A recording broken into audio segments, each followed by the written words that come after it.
and welcome back to our Summit Conversation series. I just wrapped up a challenge 2 weeks ago, and I have a workshop coming up on the topic. So I thought it would be fun to kind of keep the theme rolling for one more week and talk about the time investment for a challenge and how it compares to the time you put into hosting a summit. And the time involved in hosting a summit is one of the biggest objections I get from people thinking about joining our programs. And I get that, right? Like, that's not an objection. I just try to shove aside and overcome, be like, oh, no, you're fine. Like, it's a big thing, right? And sometimes we need results in 30 days, not 90. And for those of you who have hosted summits, I know you know what it feels like to start to feel your momentum fade a month or two after your summit and wonder what you can do to keep it going without hosting another summit. And for a lot of people, that's the answer, right? But it doesn't have to be. It's great to be able to do a summit anywhere from annually up to quarterly if you really love doing them. But I would love to see you leverage lower lift strategies between those big events and still see your business continue to grow. And challenges are so perfect for this because they are significantly easier than hosting a summit, but they complement them so well.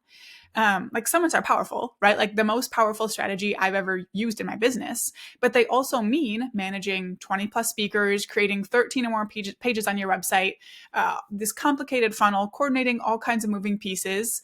And it's a 90-day timeline minimum. And it's a lot, even if the results are worth it in the end. But the good news for those of you who want an easier momentum boost is that challenges are easier and more different from the process of hosting summits than you'd expect. And if you think about it, instead of managing 20 plus people, you're managing one person, yourself. Instead of uploading and preparing 20 or more presentations, you're outlining 3 to 5 short and sweet trainings and delivering them either live or pre-recorded. It's your choice. Instead of building 13 pages on your website, you need 2, maybe 3. And honestly, only one of those, your registration page, will take in real time. And when I host a challenge now, I literally tell my team, hey, we're doing a challenge on this date. They duplicate our existing pages and emails, make a few tweaks, help me with a little marketing, and I just show up and have a blast with my audience. This whole thing takes me less than 10 hours. And that includes showing up every day, doing the videos, interacting in the community, and all of that. If we count my entire team's time, it's still under 20 hours total for a challenge. There was one time where I told them we were doing a challenge and we literally had it ready to promote within 2 days. I maybe wouldn't recommend that, but that's how easy it is after that first one. And if you compare that to a summit, I'm personally invested in our summits probably 60-ish hours each time, and that doesn't count my team's time. And so with those things in mind, of course, the challenge results aren't as powerful as they are when you're involving 20 plus other experts. When I host summits, I expect to see extra zeros behind the list growth numbers. I expect double or triple the revenue. Challenges are smaller, but sometimes smaller is okay, right? Sometimes smaller is what we need. So for this recent challenge we ran, my list grew by 246 subscribers.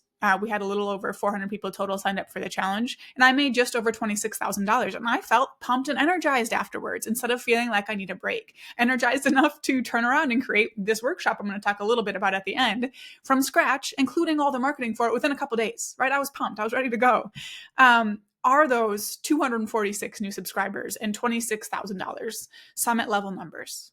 No, not for me. But for the 10 hours I invested, I'll take it, right? Plus, connecting with and serving my audience during my challenge is just one of my favorite parts about running this business. And it's a perfect way to reconnect with summit attendees, to keep them engaged, keep them making progress, and continue bringing in revenue from that audience you worked so hard to build. And you can't just host challenge after challenge after challenge and expect the results to stay the same. You still need that influx of momentum and new leads and stuff from summits, but challenges are so perfect for filling in that gap. We've also started working with our Accelerator VIP clients to add challenges into their strategy after their summits take off. And we're just seeing time after time that they love this addition to their marketing plan. So I want to help you get both strategies in your toolkit too, right? Summits and challenges. That way, when you have 90 plus days and the bandwidth for something big and you need big results, you can host a summit. When you need results in 30 days, you want to stay connected with your audience or just want something that feels manageable, you can host a challenge. Like, they're not competing strategies, they're really complementary. They work so well together. And that is why I'm so excited about the Sales Between Summits workshop I'm hosting next week, because I want you to have options, right? I want you to know that you don't have to wait for the perfect time to host a summit to start serving your audience and generating revenue through events. Challenges can be this incredible bridge, right? They can keep you connected to your audience, keep money flowing into your business, and honestly keeping you like practicing those skills that will make your next summit even better.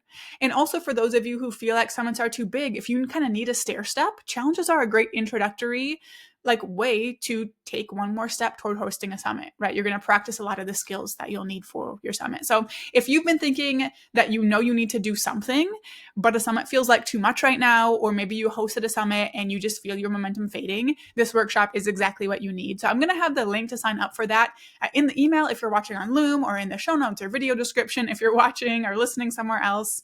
We have early bird pricing going through July 7th. So hurry and check that out while you can. And thank you so much for being here. I'll see you in next week's Summits Conversations video.